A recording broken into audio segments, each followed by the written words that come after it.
Bendiciones, iglesia. Me siento feliz de estar con ustedes. Vengo viajando de muy lejos, de la ciudad de Miami, no tan lejos. Pero me siento feliz. Me gozaba en esta mañana con la lección del pastor sobre Génesis, porque en parte tocaremos la caída de Génesis en el mensaje de hoy. Lo único que hay algo que no hemos entendido, pastor, y es que si Adán y Eva hubieran sido japoneses, no estuviéramos en las condiciones que estamos hoy. Porque en vez de comerse la manzana, se hubieran comido la serpiente. Y resuelto el problema.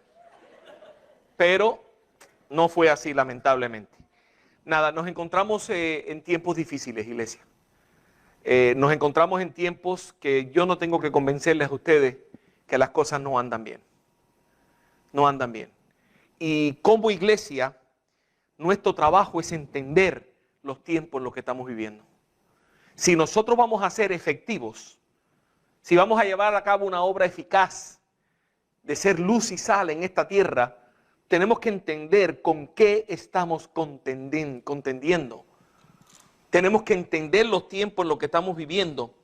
Y no solo tenemos que entender esos tiempos, sino que tenemos que desarrollar una estrategia para poder ser efectivo en estos tiempos.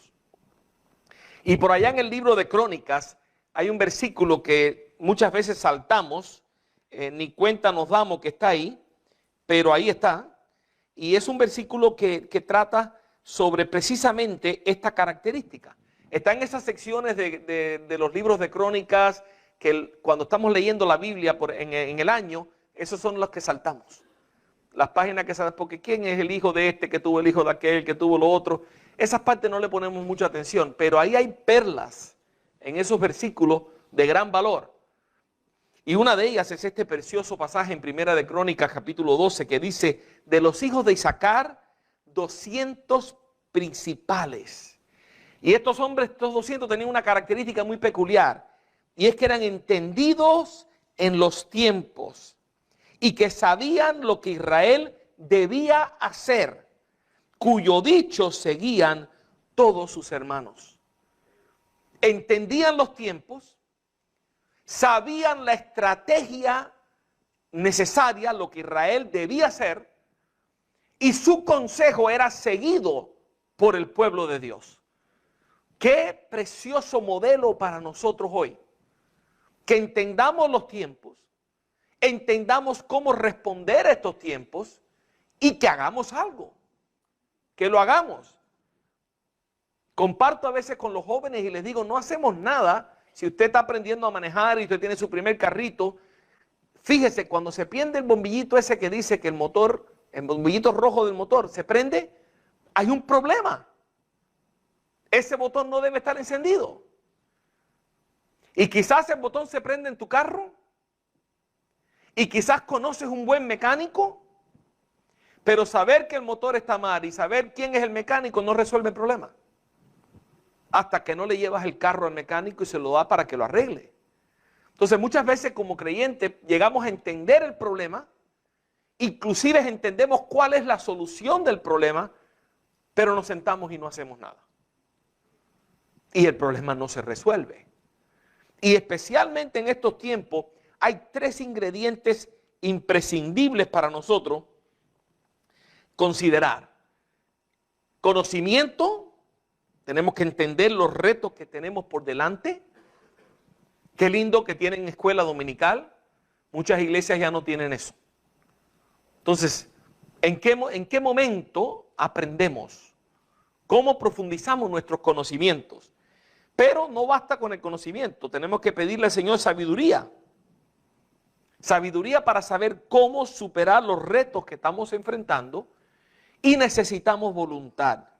Necesitamos ser intencionales en cuanto a nuestras prioridades. Ese debe de ser nuestro enfoque a la hora de vivir nuestra vida. Tener el conocimiento necesario como hijos de Dios, de la palabra de Dios. Pedirle a Dios sabiduría de cómo implementar ese conocimiento en contra de las fuerzas del enemigo y de la mentira y de la maldad que en este mundo predominan. Y la voluntad para hacerlo, para llevarlo a cabo. Pablo le dijo a los efesios, en Efesios capítulo 5, mirad pues con diligencia cómo andéis. Y entonces hace una distinción que hay dos maneras de andar, hay dos formas de andar, como necios y como sabios. Considerad, piensen bien con diligencia cómo andéis, no como necios, sino como sabios. ¿Y cuál es la característica del sabio? Aprovechando bien el tiempo, porque los tiempos son malos. Por tanto, no seáis insensatos, sino entendidos de cuál sea la voluntad del Señor. He ahí el énfasis en la importancia de conocer los tiempos. Pablo nos exhorta a someternos a un chequeo. Y es el chequeo al que todos nos tenemos que someter regularmente. Mirad pues con diligencia cómo andéis. Dos maneras de andar. Como necios o como sabios. ¿Y qué es lo que determina la forma en que debemos de andar? Dice Pablo y dice la palabra que los días son malos. ¿Cuáles son las características más importantes de nuestros tiempos? ¿Qué tenemos que saber nosotros para ser relevantes y por tanto efectivos en estos tiempos? Yo les propongo y les quiero dar el cuadro amplio. Muchos mensajes hemos escuchado quizás y muchos estudios hemos visto de pequeñas áreas y pequeños detalles y puntos particulares del mundo en el que nosotros vivimos. Pero mi objetivo en esta tarde es darle el cuadro completo, el grande, el panorama grande, the big picture, dicen en inglés, para que sepamos cómo cada pieza encaja para formar este gran panorama que enfrentamos en el mundo hoy. Y quiero comenzar con una palabra muy peculiar que en el año 2016 el diccionario Oxford lo denominó la palabra del año. Y es la palabra posverdad. Entendemos que el diccionario Oxford no es un diccionario bíblico ni cristiano y la organización mucho menos. Sin embargo, creo que acertaron con tremenda precisión, porque esa es la palabra que caracteriza los tiempos en que estamos viviendo. Del año 16, quizás antes, pero sin duda en los días de hoy, en el 2023, entrando en el 2024. Esta palabra nunca ha sido más relevante que ahora. El diccionario define la palabra como el término utilizado para referirse a situaciones donde los hechos objetivos, a la hora de influir en la opinión pública, quedan en segundo plano respecto a las emociones y las creencias personales. Quiero resaltar lo que más quiero enfatizar en esta mañana o en esta tarde, y es que las emociones y las creencias personales, las preferencias, son más importantes que la verdad objetiva a la hora de tomar decisiones. Eso es la definición de posverdad.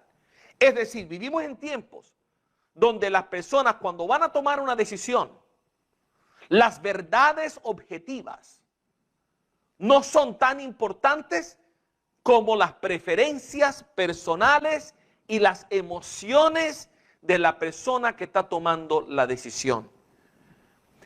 Esa es la mentalidad que hay detrás de toda la confusión que vemos hoy, de toda. Y me encanta la relevancia de la palabra de Dios, porque lo que Oxford descubre en el 2016, Pablo lo escribió 2000 años atrás. Y estas palabras de Pablo a Timoteo las pudo haber escrito anoche, porque tienen tanta relevancia hoy como tuvieron cuando él primero las escribió. ¿Qué le dijo Pablo a Timoteo? Le dijo, porque vendrá tiempo cuando no sufrirán la sana doctrina.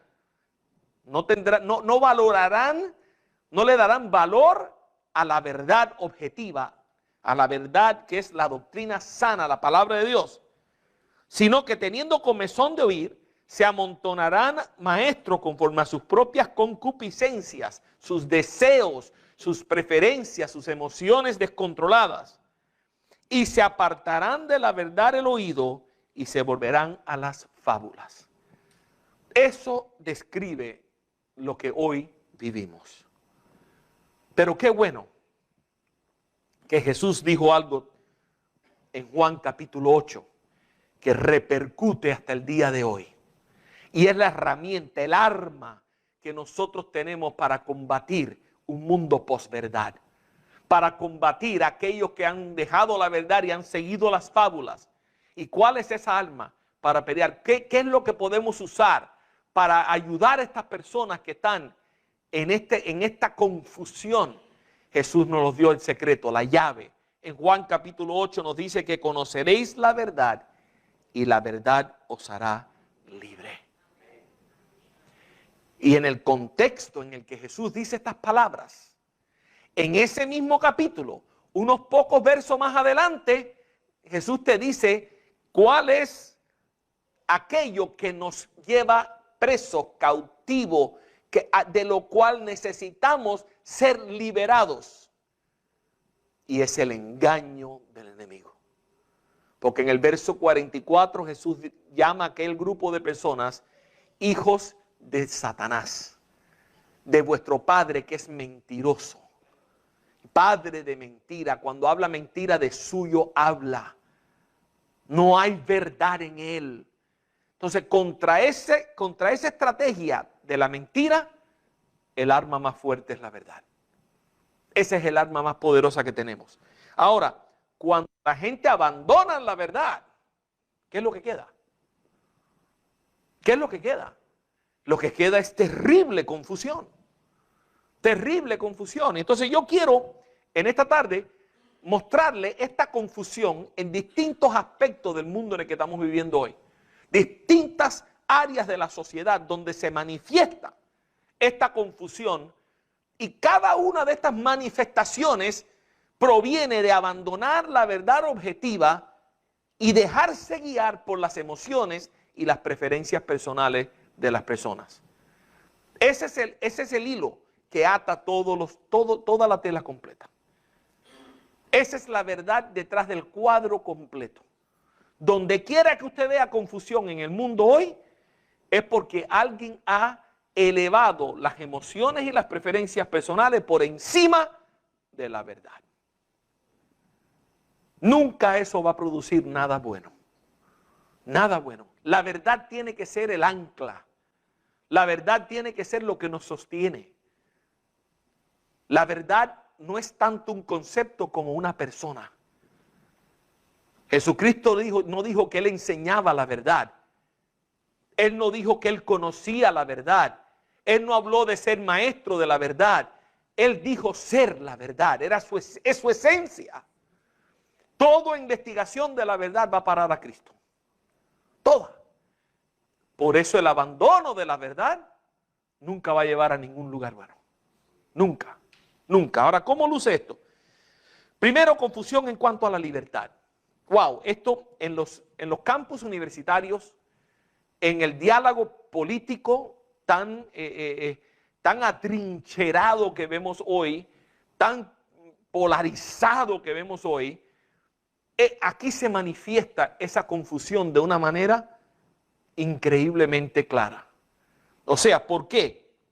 Porque al elevar emociones y preferencias por encima de la verdad, confundimos autonomía por libertad. Y la autonomía no es lo mismo que la libertad, ni cerca. Lo que hoy llamamos libertad no lo es. Lo que hoy llamamos libertad es autonomía. Una persona es autónoma cuando es su propio legislador. Autos, yo, nomos, ley. Yo soy mi propia ley. Es decir, la cultura hoy considera que hacer lo que nos da la gana, eso es verdadera libertad. Que una persona no puede ser libre si la persona no se le permite hacer todo lo que le dé la gana, cuando le dé la gana y cómo le dé la gana, y que nadie se le ocurra tratar de prohibirles hacer lo que se les dé la gana. Eso lo estamos viendo hoy. Eso es parte de nuestra cultura. Y eso es algo que a veces no lo percibe el radar, no lo capta el radar, porque no estamos entendiendo lo que hay detrás de esa rebeldía contra la autoridad. Porque esto provoca rebeldía contra toda autoridad, porque tú pasas a ser la autoridad máxima en tu propia vida. Y esto no es nada nuevo, esto vuelve al jardín del Edén. Por eso la clase de hoy me pareció también, la clase de escuela dominical. Hemos estado persiguiendo la autonomía desde el comienzo. Adán y Eva buscaron ser autónomos como Dios. Ellos buscaron trascender el propósito por el cual fueron creados para poder ser ellos quienes definieran su propio propósito. Y continuamos la misma búsqueda hoy. ¿Cómo así? ¿Por dónde entra el enemigo el ataque a Adán y Eva? Por la prohibición. Por ahí entra. Lo primero que el enemigo le dice es: con que Dios te ha dicho que no puedes hacer esto. Es decir, Adán y Eva, ustedes no son libres. Ustedes tienen que hacer lo que otro te está mandando a hacer. Bajo amenaza que si no le obedeces te vas a morir. Pero déjame decirte la verdad. No solo es que no te vas a morir, sino que si tú comes del árbol, entonces tú pasas a ser como Dios. ¿En qué sentido? En que ahora tú eres quien determina lo que vas a hacer y lo que no vas a hacer. No otra persona. ¿Te das cuenta lo que pasó en el jardín del Edén? O sea, la tentación a Adán y Eva es que fuesen autónomos. Que ellos decidieran lo que es bueno y lo que es malo, independientemente de lo que Dios haya dicho. Y comieron del árbol. Ejercieron autonomía. Pero fue una mala decisión. Como todos lo sabemos. Me da gracia que cuando Dios los confronta, nadie corrige a Dios. Lo que dijo el diablo era mentira. Y en el momento que probaron el fruto se dieron cuenta que era mentira. Si no, le hubieran dicho: ah, no, Señor, tú vienes a regañarnos a nosotros. No, no, eso no es así. Ahora nosotros somos como tú. Nosotros comemos lo que nos dé la gana. No. Adán, ¿qué has hecho? La mujer que me diste, Señor. Eva, ¿qué has hecho? La serpiente que dijo, me engañó. Me mintió. O sea, es mentira. Es mentira que tú puedes ser autónomo. Es mentira que tú decides por ti mismo lo que vas a hacer y que eres independiente de la legislación moral de Dios. Nadie es independiente de la legislación moral de Dios. Podemos rebelarnos contra ella, podemos desobedecerla, pero pagando graves consecuencias. Y esa confusión de lo que es libertad hoy se manifiesta en todos los aspectos de esta vida. La mentalidad posverdad se amontona toda autoridad, tradición, doctrina y todo lo catalogan como coerción. Los jóvenes no quieren ir a la iglesia porque no quieren sujetarse a una ley moral de Dios. No quieren que le digan: tú no puedes hacer esto, tú no puedes hacer esto, porque esto no le agrada a Dios. No quieren. Se rebelan contra los maestros en las escuelas. ¿Por qué? Porque el maestro le está tratando de decir que no puede hacer esto y no puede hacer aquello. Se rebelan contra los padres. ¿Por qué? Porque los padres le están diciendo que no puedes hacer esto y no puedes hacer aquello. Entonces, esta idea de autonomía pone al joven y pone al adulto también en contra de toda autoridad.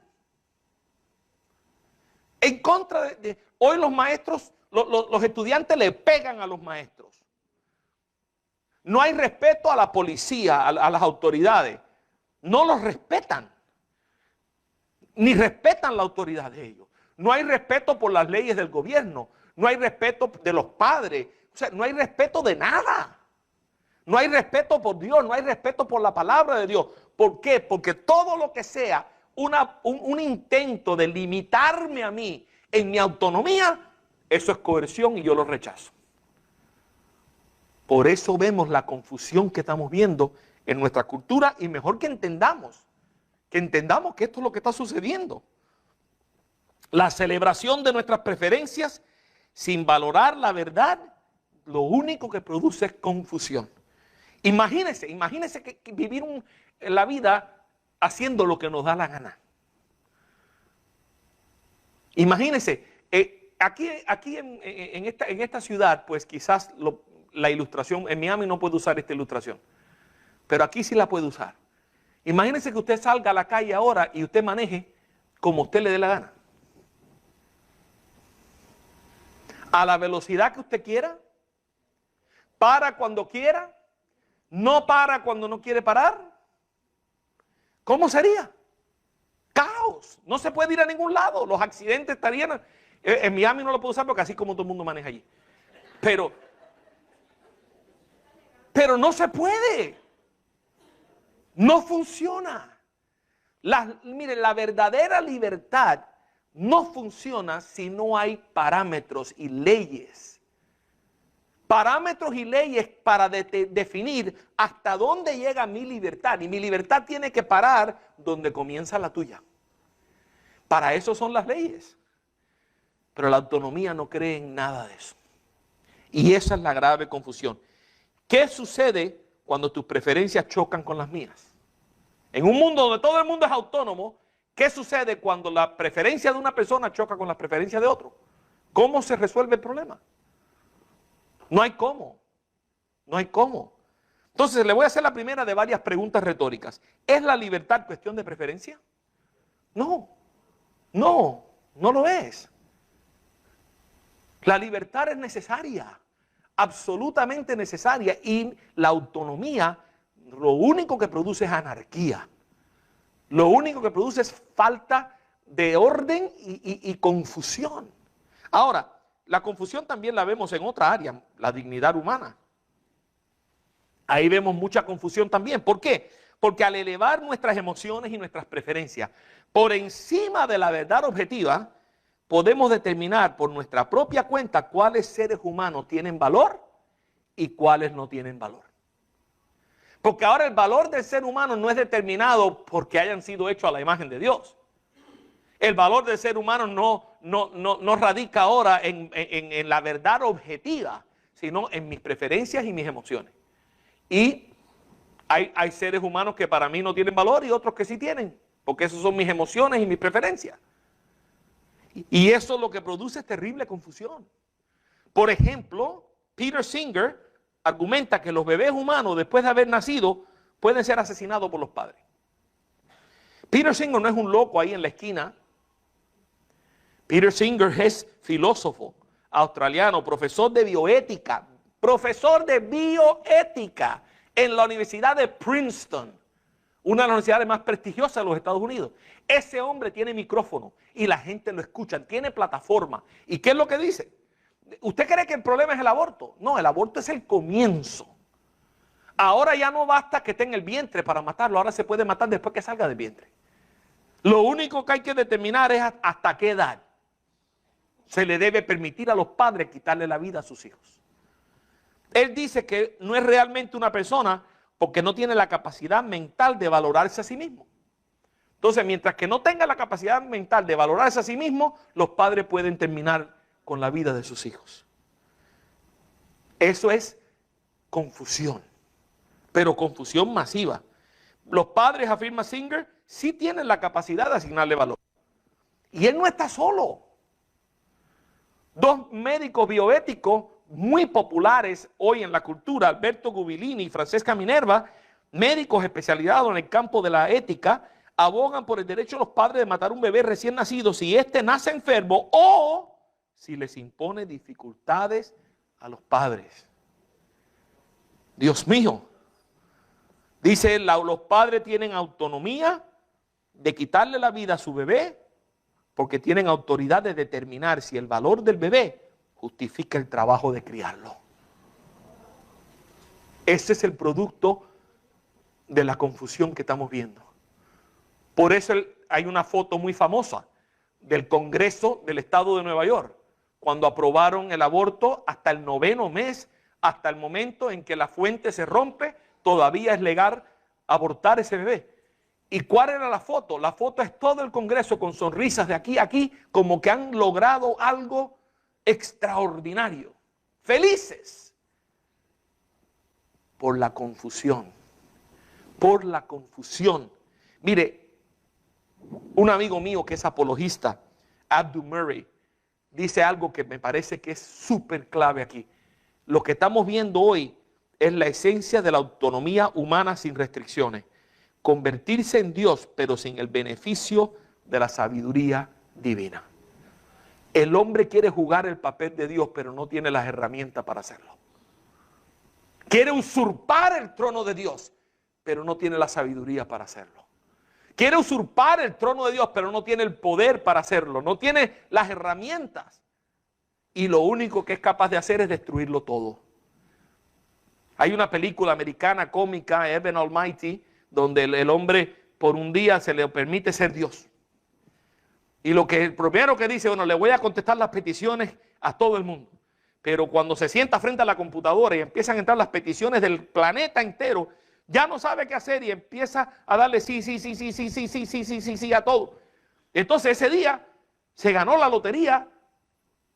Todo el mundo se ganó la lotería. Entonces el premio se dividió en todo el mundo cogió $1.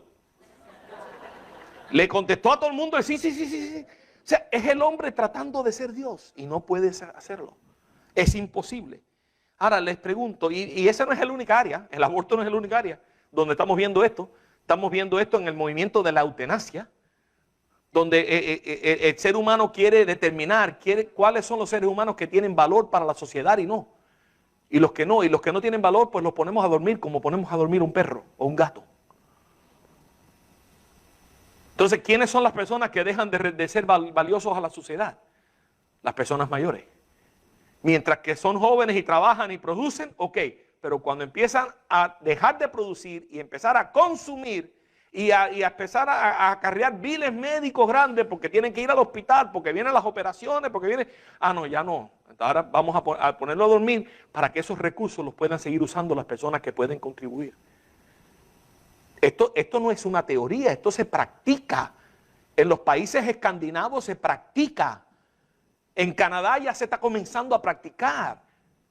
En los Estados Unidos hay muchos estados que están luchando por esos derechos. O sea, la eutanasia. Y en mil lugares se manifiesta la confusión sobre la dignidad humana. Todo ser humano tiene valor porque es hecho a la imagen de Dios. Tiene valor en el vientre de su madre y fuera del vientre de su madre. Tiene valor cuando es joven y tiene valor cuando es anciano. Porque el valor no depende de la edad, ni la dirección donde vive, ni el valor es que es hecho a la imagen de Dios. Esa es la verdad objetiva. Cuando obviamos la verdad, lo único que producimos es confusión. Y lo estamos viendo. ¿Es la dignidad humana cuestión de preferencias? Claro que no. Les pongo los helados porque los helados son símbolos de preferencia. A uno le gusta un sabor, a uno le gusta el otro y cada uno es tu preferencia. Pero hay cosas que no son preferencias, que no son como el helado. Hay mucha confusión sobre la identidad. ¿Pero por qué? ¿Por qué? Porque cuando elevamos nuestras emociones y nuestras preferencias por encima de la verdad objetiva, podemos identificarnos como lo que nos dé la gana de identificarnos. Si yo quiero ser mujer a pesar de haber nacido hombre, puedo serlo, porque es mi preferencia. El individuo ya no es la biología, sino el individuo determina su propia identidad y su propio género. Por eso hoy el mundo reconoce más de 50 géneros. Y yo digo, ¿pero cómo? XX y XY, ¿y los otros 48 qué son?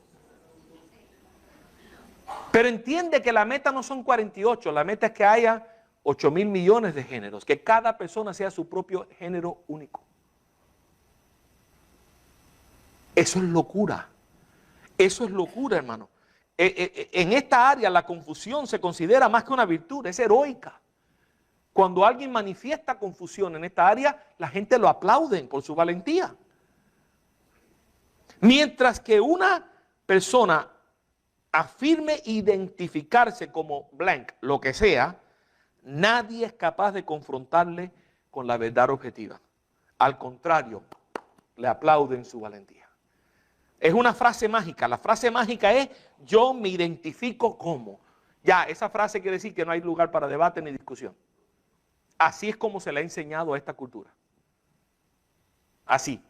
Por eso hay un apologista que yo conozco que baja a las universidades y hay una entrevista que se ha hecho viral en YouTube hace años de esto ya, unos cuantos años, donde fue a la Universidad de Washington, en el estado de Washington, y empieza a buscar reacción de las personas a ver sobre lo absurdo que es esto. El hombre tiene 5 pies nada, bien peludo, es un osito, barba, bigote, el pelo le sale por acá, por el cuello, es un osito así, con espejuelo, hombrecito. Va con una cámara a la universidad, llega un grupo de estudiantes que están allí sentados, hablando, almorzando, y le dice, mira, con la cámara, cuando los jóvenes ven cámara quieren participar. Entonces, hey, estoy haciendo unos documentales y quiero, si ustedes están, sí, claro, claro. Mire, yo quiero ver qué ustedes piensan, porque yo me identifico, dice, yo me identifico como una niña chinita de 7 años. Y la cámara está captando la reacción de la gente. ¿Cuál es la reacción de esos jóvenes?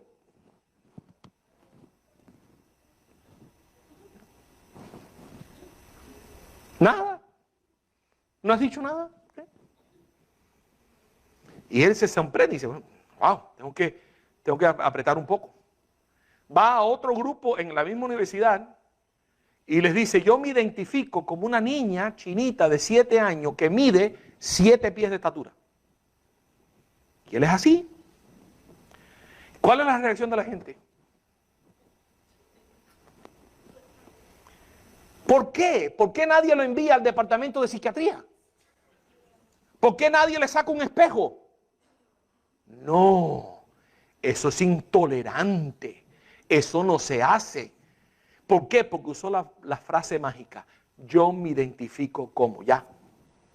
Lo único que resta es aplaudirle, consentir y más nada. Si no te arrancan la cabeza. Ese es el mundo en el que estamos viviendo. Por eso vemos portadas de revistas donde un hombre convertido en mujer tiene la portada de la revista. Todas las aerolíneas y todas las corporaciones quieren entrar en el nosotros también, nosotros aceptamos y nosotros entendemos, somos inclusivos. Y mire, cuando abandona la verdad, lo único que queda es confusión. Sacan un anuncio, una aerolínea de cinturones. En nuestra aerolínea no importa cómo usted sea, usted es bienvenido. Entonces te ponen 2 cinturones de una manera, 2 cinturones de otro. Pero ¿sabe lo que esto falla? Esta ilustración termina siendo una burla de la misma posición, porque de todo eso nada más que hay una pareja de cinturones que funciona. Los otros no te van a salvar la vida en caso de un accidente. ¿Te das cuenta? Time Magazine, hace unos años atrás, sacó una revista y dice abajo en la portada, el embarazo de mi hermano, the making of a new American family, cómo se constituye una nueva familia americana. Y abajo dice, el hombre que dio a luz este otoño. El hombre que dio a luz, the man who gave birth. Entonces, cuando tú ves, espérate, y entonces empiezan a explicar el fenómeno de un hombre dándole el pecho a un bebé.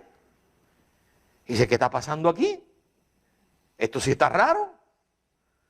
Jesse Hempel escribió, mi hermano Evan nació mujer, se declaró transgénero hace 16 años, pero siempre quiso tener un bebé. Y esta primavera dio a luz su primer hijo. Mi hermano nació mujer. Entonces, el cuerpo que dio a luz fue el cuerpo de un hombre o de una mujer. De una mujer, entonces no fue un hombre el que dio a luz. ¿Te das cuenta de la confusión? Pero nosotros los cubanos decimos, cuando alguien se la comió, decimos, esto la sacó del parque. Calvin Klein se la comió. Sacaron un anuncio en el año pasado para el Día de las Madres que nada, más nada. Este es el anuncio de Calvin Klein para el Día de las Madres.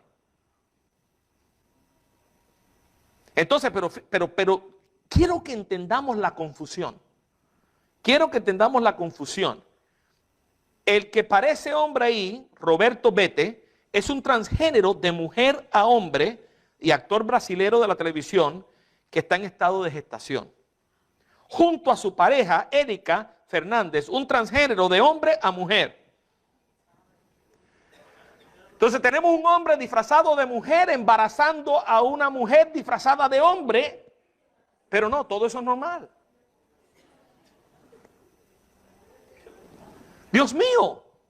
Y lo peor, dice el artículo, hoy en apoyo de las mujeres y las madres del mundo, destacamos la realidad de las nuevas familias. Perdóname, pero eso no es honor a ninguna madre ni a ninguna mujer. Eso no honra a ninguna madre ni a ninguna mujer. Eso es una deshonra. Pero la confusión está producida por elevar nuestras preferencias por encima de la verdad objetiva. ¿Y qué de los debates de los baños públicos? ¿Qué más confusión tú quieres ver que eso?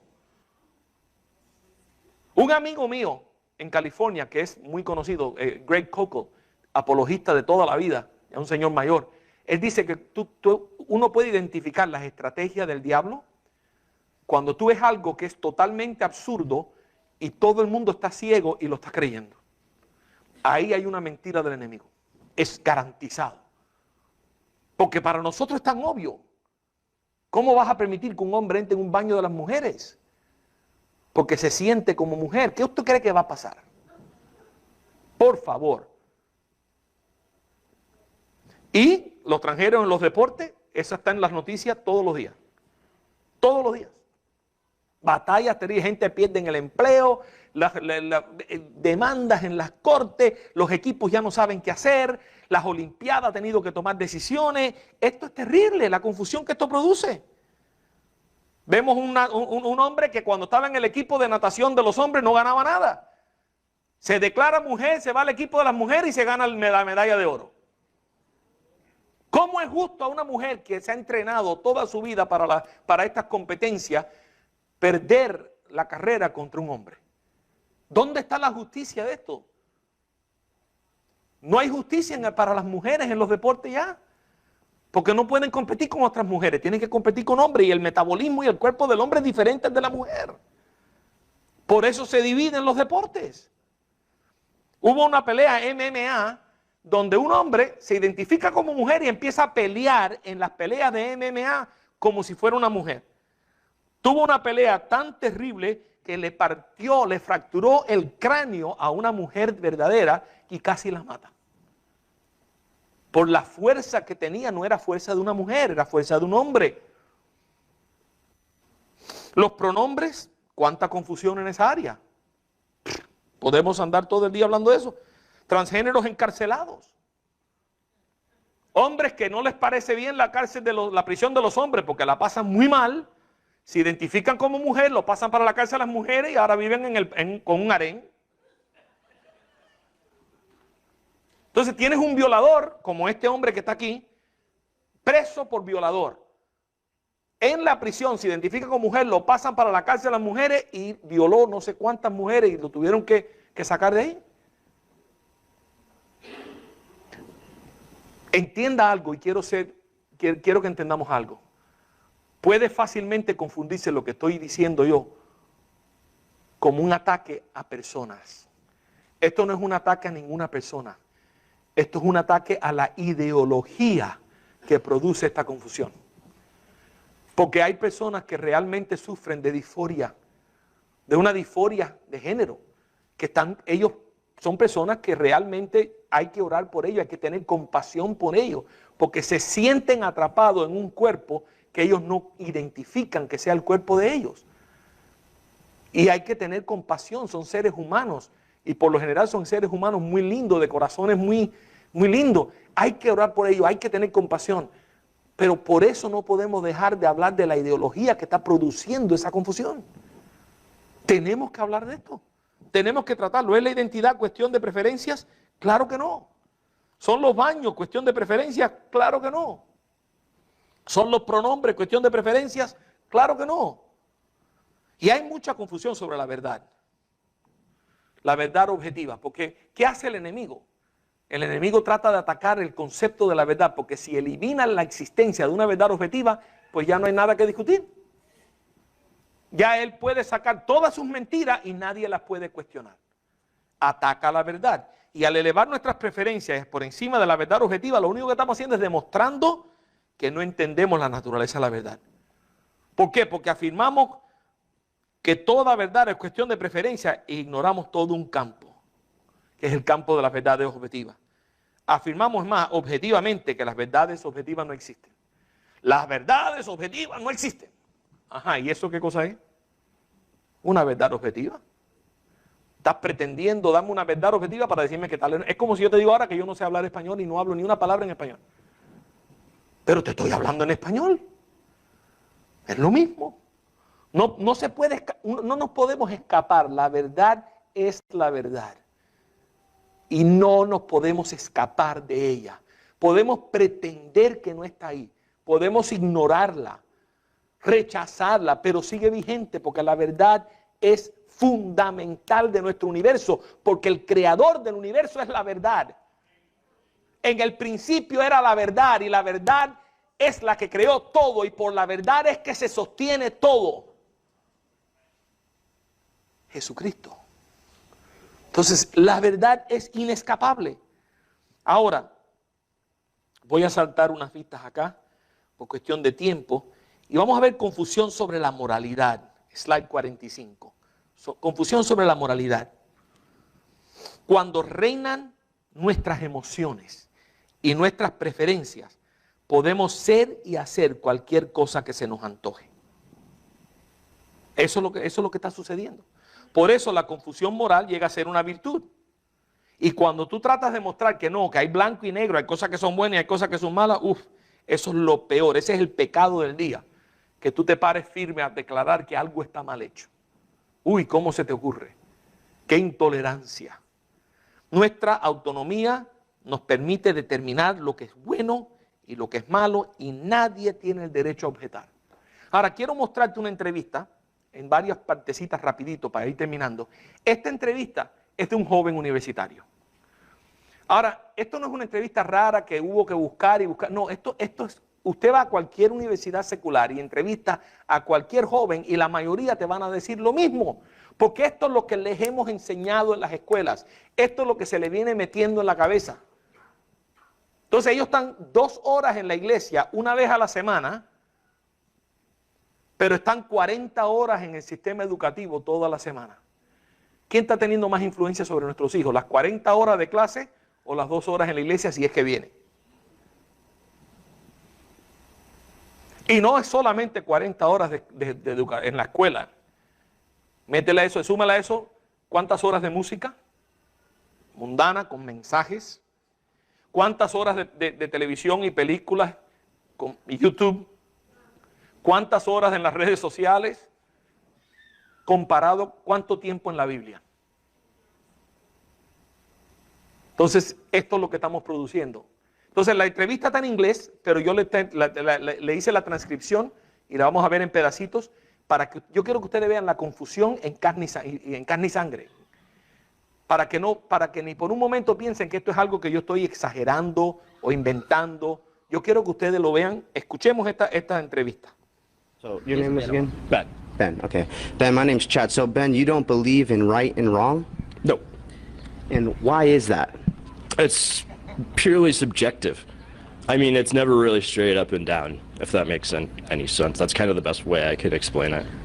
So when you think of something like torturing babies, you can't say that's black and white wrong. You say that it's open? I say it's cruel. But I mean, like torturing babies for the fun of it. You should be stopped. I don't believe in right or wrong, but I would stop you if I saw you doing it. Vamos a empezar con esa parte de la entrevista. Chad le pregunta, Ben, ¿no crees que en el bien y el mal? No. Y ahí te muestra para dónde vamos. ¿Tú no crees en el bien y el mal? No. ¿Por qué? Bueno, es puramente subjetivo, nunca es realmente objetivo. Es puramente subjetivo. Traducción, el bien y el mal es lo que tú y yo determinemos que es. Puramente subjetivo. Es cuestión de preferencia. Lo que es bueno y lo que es malo es lo que tú prefieras que sea bueno y lo que tú prefieras que sea malo. Esa es la manera que es. Es lo que él está diciendo. Entonces, el entrevistador lo reta con un contraejemplo para tratar de hacerle confrontar lo inconsistente de su posición. Y le dice, entonces, cuando piensas en algo como torturar por gusto a un bebé, ¿no me puedes decir que eso es malo? ¿No es blanco y negro? O sea, le está dando un contraejemplo. Está diciendo, claro, todo el mundo sabe que torturar a un bebé es malo. Esto no es cuestión de preferencia. Pero tú me estás diciendo que es cuestión de preferencia. Y entonces, ¿cómo responde él? Bueno, yo digo que es cruel. Ok, espérate, ahora estamos jugando jueguitos de semántica. Porque malo, yo no creo en lo malo, pero creo en lo cruel. Cruel es malo, pero elevado a la enésima potencia. Malo, pero malo de verdad, eso es cruel. Pero yo no creo en lo malo. Eso es cruel. Debería ser detenido. Yo no creo en lo bueno y lo malo, pero si te veo hacerlo, trataría de detenerte. Ahí hay confusión. Me acabas de decir que cada uno determina lo que es bueno y lo que es malo, pero me vas a tratar de detener a mí, entonces me vas a privar a mí del derecho de hacer lo que yo considero que es bueno. ¿Cómo que me vas a detener? Entonces el entrevistador lo confronta con el siguiente clip. Of your opinion, and neither one of us has any more truth value than the other? Essentially, Just yes or no? yes. So your truth value, your opinion, has no more weight or bearing than a child molester or a rapist? They still believe what they believe, you know?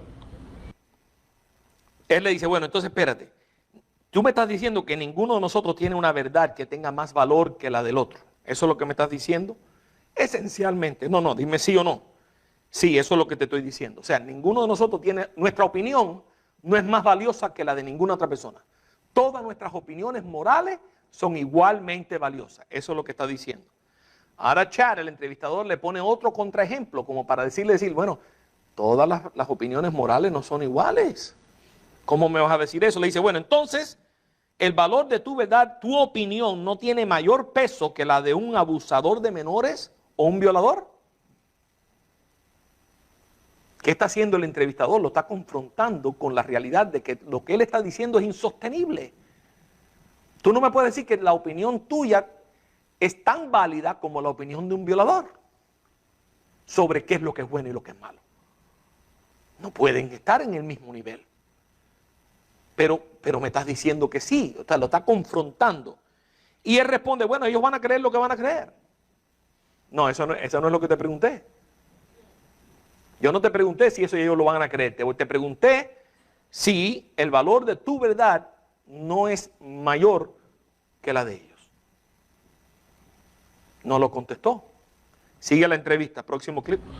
The question was, though, you believe by your standard that their moral opinion is just as valuable, not any less valuable, than yours. It has just as much weight. Yeah, they're still human beings. Everybody has their right to have their moral opinion. Now, the rest of the human race and the rest of the world, maybe even the rest of the universe, nature itself, may try to stop that because it's something that goes against, how do I word this, the well-being of everything around it. But I still think they're entitled to do that. Just like, they're going to tape this, and I'm probably going to regret saying this, but I have to. Just like I think Hitler's entitled to do what he did, but I still would have fought against him. Why would you fight against him? I don't agree with the I don't believe in genocide. It's just like, the right versus wrong. It's like saying, because you're wrong. Okay. And just kind of going back on what you're saying, though, that's only your opinion, and your opinion ultimately has no more value than a child molester or a rapist. Pretty much. Isn't there something within you that just kind of screams, this is just wrong, but I can't explain it from my worldview? No. ¿Tú crees entonces, le pregunta el entrevistador, según el estándar moral tuyo, que la opinión moral de ellos, los violadores y los abusadores menores, no es menos valiosa que la tuya? ¿Tienen el mismo valor? Y él responde, sí, son seres humanos. Todos tienen el derecho a su opinión moral. Ahora, el resto del mundo, el resto de la humanidad, el resto del mundo, quizás el resto del universo y la naturaleza misma tratarían de detener eso. Espérate, si hay algo que alguien está haciendo y el resto de la humanidad, el resto del mundo y hasta la naturaleza y el universo lo trata de detener, ¿no será malo? Me pregunto yo. ¿Te das cuenta la confusión? ¿Y por qué es malo? Bueno, porque es algo que va en contra y por poco dice una moralidad objetiva. Pero no cree en eso, se frena. ¿Cómo digo esto? Dice, está en contra del bienestar de todo lo que nos rodea. Pero aún pienso que tienen el derecho de hacerlo. ¿Cómo? Pienso que tienen el derecho de hacerlo, el abusador de menores y el violador. Tienen el derecho de hacerlo. ¿Por qué? Porque toda la moralidad es subjetiva. Y de ahí aprieta más y dice, bueno, yo sé que esto lo están grabando y me va a pesar decirlo, pero tengo que decirlo. Como pienso que Hitler tenía derecho de hacer lo que hizo, pero yo hubiese peleado contra él. Por favor.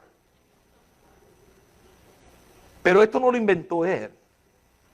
Esto es lo que le han enseñado. Porque los departamentos de sociología en las escuelas te enseñan que Hitler hizo lo que él pensaba que era mejor para Alemania y quiénes somos nosotros para juzgarlo. Si los alemanes pensaron que eso es lo que ellos tenían que hacer, ¿quiénes somos nosotros en el siglo XXI para juzgar lo que ellos hicieron? No podemos juzgarlo. Entonces esto es lo que él está repitiendo, como él lo ha entendido. Hitler tuvo derecho de hacer lo que hizo.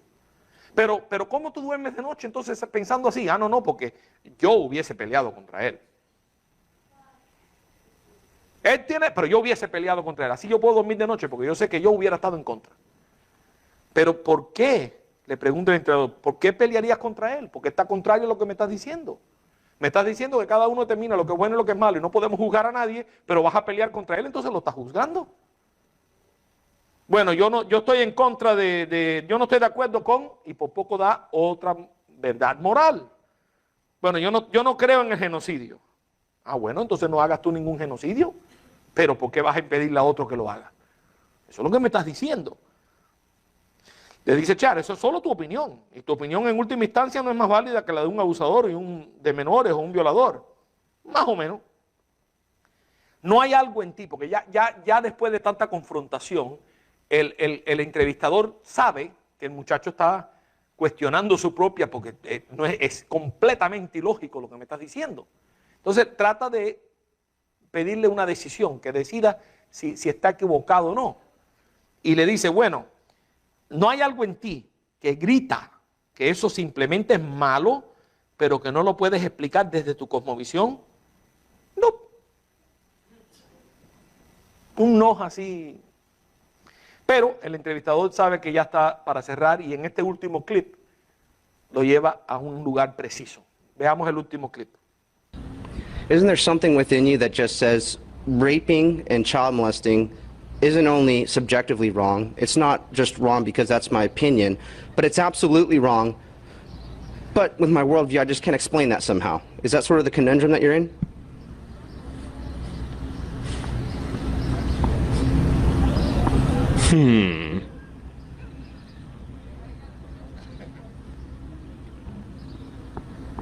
Something along those lines.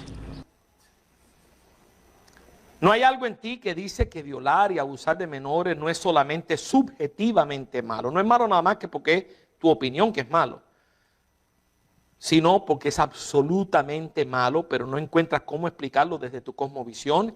Es el tipo de dilema en que te encuentras y claro, ya no lo podías seguir negando y piensa y no, y bueno, algo más o menos así. Eso es una victoria para el entrevistador, porque logró que esta persona reconsiderara su postura. Pero yo lo que quiero que ustedes vean la confusión que produce en la vida de un joven cuando tú le quitas el ancla de la verdad y lo dejas a la deriva de sus emociones y preferencias. Eso es lo que produce. Esa es la confusión que produce. ¿Es la moralidad cuestión de preferencias? Claro que no. Ahora, para ir terminando, ¿cuál es el peligro más grande del relativismo? Eso se llama relativismo moral. Cuando cada uno determina lo que es bueno y lo que es malo, Y nadie puede juzgar a nadie, porque como todo el mundo independientemente decide lo que es bueno y lo que es malo, eso se llama relativismo moral. ¿Cuál es el peligro del relativismo moral? Si algo te llevas en esta tarde, llévate esto en tu mente. Este es el peligro. Porque ¿qué hace el diablo? El diablo no toca en la puerta del frente de tu casa para entrar. El diablo busca una ventana abierta o se cuela por la puerta de atrás. Porque él sabe que tú no le vas a abrir la puerta de adelante. Entonces, si el enemigo viene atacando a Jesús, no tiene entrada, tú no le vas a dejar entrada. El enemigo entra por la puerta de atrás. Y quiero mostrarte la astucia del padre de toda mentira, para que usted vea cómo entra tan fácilmente por una ventana y destruye la vida de una persona. Vea cómo lo hace. El peligro del relativismo. Primero, el relativismo hace desaparecer el pecado. ¿O no? Si todo lo que tú haces es lo que tú has ya determinado que es bueno, entonces tú no pecas. El pecado no existe, porque todo lo que tú haces, tú determinas lo que es bueno y lo que es malo, y todo lo que tú haces, tú vas a determinar que es bueno. Entonces ya no hay pecado. Segundo, si no hay pecado, no necesito perdón. No necesito redención. No necesito que nadie muera. Entonces, si ese es el caso, el relativismo hace a la cruz de Cristo un sacrificio innecesario. ¿Te das cuenta la astucia del enemigo? Entra por la puerta de atrás. Cada uno determina lo que es bueno y lo que es malo. ¿Tiene sentido eso, no? ¿Verdad que sí? Ya. Ya gané. Porque ya al decirme eso, ya tú no crees en el pecado. Y si ya tú no crees en el pecado, ya no necesitas que nadie te perdone. Entonces, lo que Cristo hizo en la cruz, completamente innecesario. Esa es la astucia del enemigo. Por eso tenemos que luchar contra estas cosas. Porque estas son ideas que parecen inofensivas y terminan destruyéndolo todo. ¿Cómo sabemos si algo es bueno o malo? ¿Cómo sabemos? C.S. Lewis, la palabra. C.S. Lewis dijo, C.S. Lewis, que era ateo y se convirtió al cristianismo, dijo lo siguiente: mi argumento contra Dios era que el universo parecía cruel e injusto. Pero ¿de dónde saqué el concepto de lo bueno y lo malo?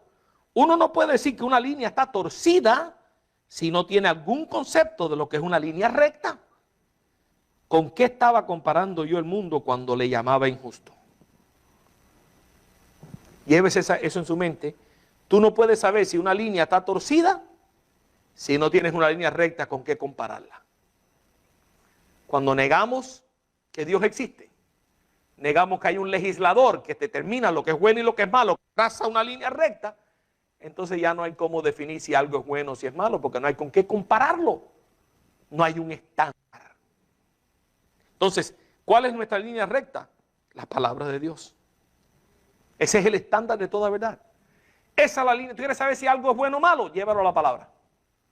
Compáralo con la palabra. Y si no está explícito en la palabra, ahí están los principios que te ayudan a determinar si es bueno o malo. Pascal lo dijo de otra manera, el gran pensador, matemático, científico, brillante, un genio de sus tiempos, que fue un hombre sumamente inmoral, que vivió de parranda en parranda, acabando con la quinta y con los mangos, decimos nosotros, y se convierte a Cristo. Y cuando se convierte a Cristo y trata de evangelizar a sus amigos, lo que recibe es candela de ellos. Tal como lo dice Pablo. Pablo dice que es así. Pero fíjate cómo lo dice Pascal. Dice, cuando todo se está moviendo al mismo tiempo, nada parece estar moviéndose. Como en un barco. Claro, en aquel entonces el barco era rápido, pero hoy en día diríamos un avión. Usted va en un avión y usted va a 500 millas por hora. El café que lleva en la mano va a 500 millas por hora. La aeromoza va a 500 millas por hora. Y nada parece estar moviéndose. Ahora, si algo en ese avión se detiene y para en seco, ¿qué sucede? Un desastre. Un desastre, porque eso para, pero todo lo demás sigue a 500 millas por hora. Entonces, eso es lo que está diciendo Pascal. Cuando todo está moviéndose, al mismo tiempo, nada parece estar moviéndose. Cuando todos se mueven hacia la depravación, dice él, nadie parece estar moviéndose.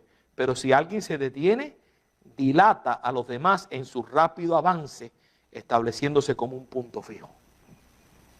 Cuando la Biblia dice que tú y yo somos la luz del mundo, nos está diciendo nosotros somos ese punto fijo. Cuando dice la Biblia que somos la sal de la tierra, somos ese punto fijo. ¿Cuál es ese punto fijo para nosotros? La palabra de Dios. Esa es la que dilata el rápido avance a la perdición de cualquier persona. La palabra de Dios. Termino con el Salmo 1. Dice, bienaventurado el varón que no anduvo en consejo de malos, ni estuvo en camino de pecadores, ni en silla de escarnecedores se ha sentado, sino que a la ley de Jehová está en su delicia, y en su ley medita de día y de noche. Será como árbol plantado junto a corrientes de agua, que da su fruto a su tiempo y su hoja no cae, y todo lo que hace prosperará. La persona que se aferra a la verdad que Dios ha establecido y reconoce la verdad de Jesucristo, esa persona es como árbol plantado junto a corrientes de agua. Pero hay personas que no. Y por eso sigue diciendo el salmista, no así los malos, que son como el tamo que arrebata el viento. Por tanto, no se levantarán los malos en el día de juicio, ni los pecadores en la congregación de los justos, porque Jehová conoce el camino de los justos, mas la senda de los malos perecerá. ¿Qué implica que haya moralidad en el mundo en el que nosotros vivimos? Si hay moralidad es porque Dios existe, porque tiene que haber un legislador detrás de esa moralidad. Y es innegable esa moralidad. Ahora, si hay un Dios y ha establecido lo que es bueno y lo que es malo, ¿dónde nos deja a nosotros? Yo soy culpable. No hemos cumplido con lo que Dios ha establecido y con lo que Dios demanda. Y ese es el gran dilema del hombre. El gran dilema del ser humano es que Dios ha establecido un orden y nosotros no lo cumplimos. Quedamos mal con Dios. Ahora, ¿cuál es la solución de ese dilema? La cruz. Por eso dice Isaías, y lo pongo en la Nueva Traducción Viviente para que quede más que claro. Vengan ahora, vamos a resolver este asunto, dice el Señor. Aunque sus pecados sean como la escarlata, yo los haré tan blanco como la nieve. Aunque sean tan rojos como el carmesí, yo los haré tan blanco como la lana. Cristo es la solución del dilema más grande del ser humano. Cristo es la verdad. Y la verdad contrarresta toda la confusión que hemos visto. La verdad disipa toda confusión. Donde está la verdad no hay lugar para confusión. Y Cristo es la solución para el problema que tenemos de haberle pecado contra Dios. Si alguien aquí en esta tarde todavía no ha aceptado ese regalo de la salvación, hazlo ya. No dejes pasar otro día sin poner tus manos, tu vida en las manos de Cristo. Acepte ese regalo. Arregla cuentas con Dios. Arregla cuentas con Dios. Porque la única solución a nuestro dilema es Jesucristo.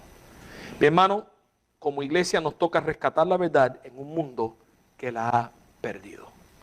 Y he pretendido hoy darle un panorama amplio del por qué el mundo está como está.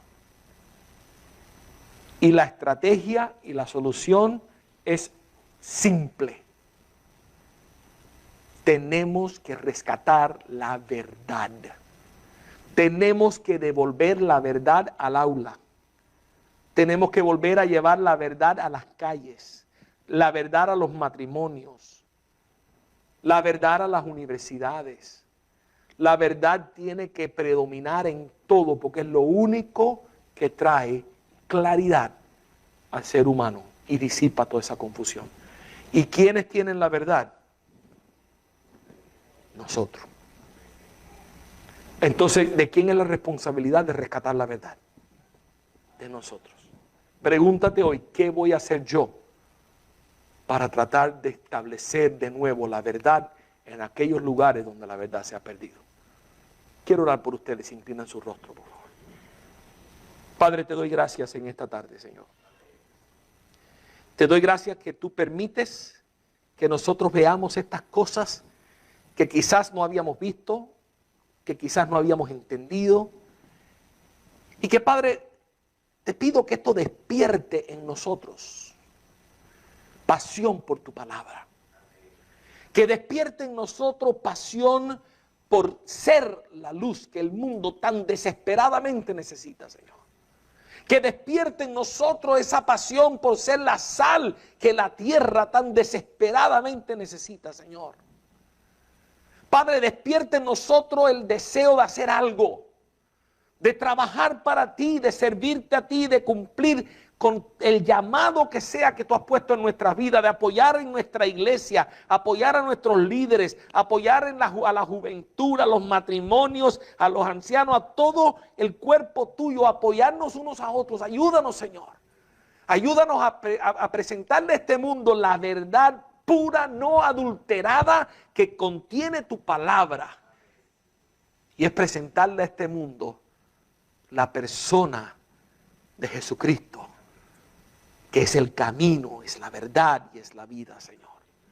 Ayúdanos, Padre, que no seamos cristianos pasivos, sino cristianos activos, trabajando para avanzar tu reino a pesar de las tinieblas, Señor, y en contra de las tinieblas. En el nombre de Jesús te doy gracias, Padre. Bendice esta iglesia, bendice el pastor, bendice los líderes, todos los matrimonios, toda familia aquí representada. Te pido tu bendición sobre ellos, Padre.